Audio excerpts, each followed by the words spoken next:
So Charlamagne the God went on CNN, and he seemingly endorsed a candidate here. Take a look at this.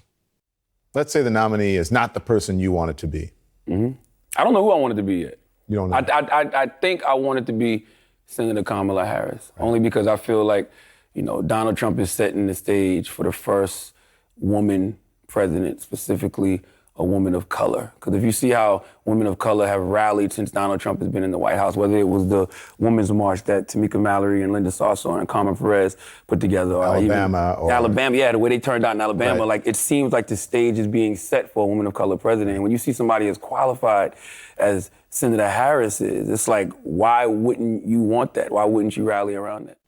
So I really like Charlamagne the God, and one of the main reasons I'm doing this segment is just to try my best to explain to him why I think this is the wrong way to go. So hopefully he sees this segment. I don't know. Maybe you guys can help out with that and send that to him and say, hey, Charlamagne, here's somebody who's just commenting on something you said regarding Kamala Harris, whatever it might be. But listen, here's the point. Again, I like him. I like Charlamagne a lot, which is why I'm doing this segment. First of all, to the idea that somebody's qualified, which is, hey, maybe they should be president because they're qualified. In today's day and age, the idea of being qualified, I would throw it out the window. And here's why. Everybody knows this system is totally corrupt and totally broken and favors the wealthy, favors corporations, and is rigged against working people. It's rigged against regular folks of all different races, religions, and backgrounds. So when you have somebody who's been in this broken system, if anything, that's a strike against them. Now, if they've been in this system and they've been fighting for the people the whole time, that's a different question. In which case, I would agree with him. Hey, she's qualified, but also here's the list of the 5 or 10 or 12 things that she did where she made crystal clear, I'm fighting for the people.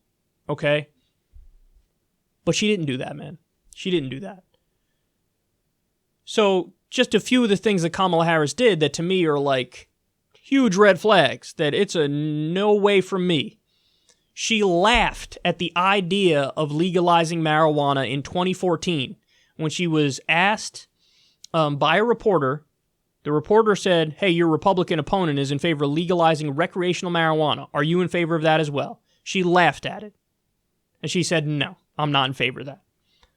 She was against the idea of body cameras on police officers. She is incredibly pro-Israel, and she spoke at AIPAC. Okay? And so, as a direct result of that, the human dignity and rights of Palestinians are pushed to the side. She refused to prosecute Steve Mnuchin against the advice of her own office when she was DA of California. Now, why is that so important? Well, Steve Mnuchin was a Goldman Sachs lackey, so he's one of these Wall Street goons who screwed people over. But at the time, he was the head of One West Bank in California. One West Bank was illegally foreclosing on people early and kicking them out of their homes during the subprime mortgage crisis and the Great Recession. I remember we covered a story where they kicked a grandma out of their house because she was slightly late on a payment. And it was illegal because they foreclosed on her early. Her own office told her, you got to prosecute Steve Mnuchin. And she did not prosecute Steve Mnuchin. Now, why? I don't know. Maybe the idea is, hey, Steve Mnuchin is a powerful guy and he has a lot of powerful friends, and God forbid, if I want to run for higher office later on, I might want some campaign contributions from him or his friends or Goldman Sachs or whoever it may be, so I'm just going to be hands off on that one. I don't know why she did it, but either way, she shouldn't have done it. She should have prosecuted him. She defended California's 3 strike laws. Those are laws pushed for by private prison companies who just want to put asses in jail cells. Okay? 3 strikes laws are abysmal. They are horrendous. They ruin lives. And then, finally, and most importantly, she supported civil asset forfeiture, which is just a fancy way of saying it's a legalized robbery by cop. If a cop pulls you over and he sees some stuff, and he sees some stuff in the car, sees some money, let's say, He could just take your money. Hey, here's $3,000. I jacked your money, and I'm just going to say, I think you were about to use this in some sort of a crime. I don't have to prove anything. I'm flipping the burden of proof, in fact. So I'm just going to take your money, and I'm just going to take your car, and you have no recourse. That is civil asset forfeiture. There's more money and more property stolen from people from civil asset forfeiture every year than there is burglary done every year. Think about that. So the cops are robbing people more than burglars are robbing people. Okay? This is what she supported. She supported the status quo. She supported the system that propped up the powerful. She supported the system that screwed over regular people. And don't forget this name, because this is the most important point. There's a guy by the name of Daniel Larson. He was wrongfully accused and he was locked up. And later he had his conviction overturned by a federal court. And he was ordered released. And Kamala kept him in prison. Why? Under a technicality.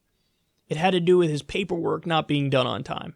And a guy who shouldn't have been locked up in the first place was still behind bars. Because Kamala Harris said, I don't care. Keep him there.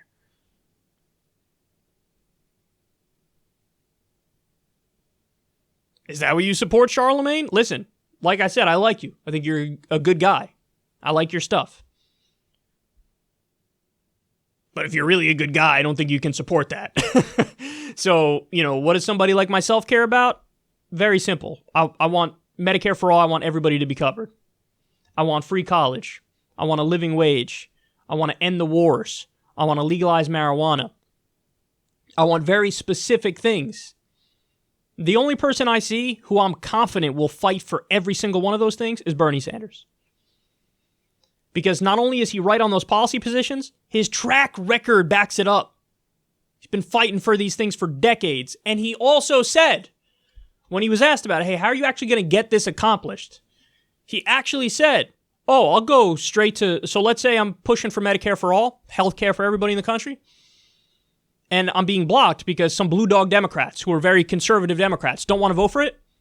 They can expect me to show up in their states and rally people in their own states to get them on board with Medicare for all. I will go to Joe Manchin's house. I will go to West Virginia. I will hold rallies. I will call him out by name. And I will make sure that massive political pressure is put on him so he flips his vote to be in favor of Medicare for all and we get healthcare for everybody in this entire country. I mean, listen, man. What are you going to do? You're going to say that this is not the way to go? The dude literally marched in the civil rights movement. For some reason, you're not allowed to say that anymore. It's politically incorrect to bring that up, but I think it's relevant, especially when Joe Biden was cutting deals with Strom Thurmond, backroom deals with segregationists on busing, while Bernie Sanders was out there getting arrested, fighting for civil rights. So what I would say is this, man, you can't solely look at the fact that because she's a black woman, wouldn't it be great if we had a black woman who took out Trump? It depends what she's for. If the black woman was Nina Turner, I'm in favor of it because she's for all the right policies and she'll fight for them. If the black woman is Kamala Harris, not so much. See, this is why people, when it comes to identity politics, it's often used to deflect from substantive policy positions that would improve everybody's life. And that's why people get so frustrated. Is that all that matters? She's a black woman, therefore she should be president, and that's the end of the conversation? I don't think that's the best way to pick a president. I would love to see history. I would love to see a female president. I would love to see a female woman of color president. But they have to be in favor of the policies that will help this entire country and fix this entire country. And they can't just be playing the political game to get elected to just maintain the status quo. And that's exactly what I think Kamala Harris is doing.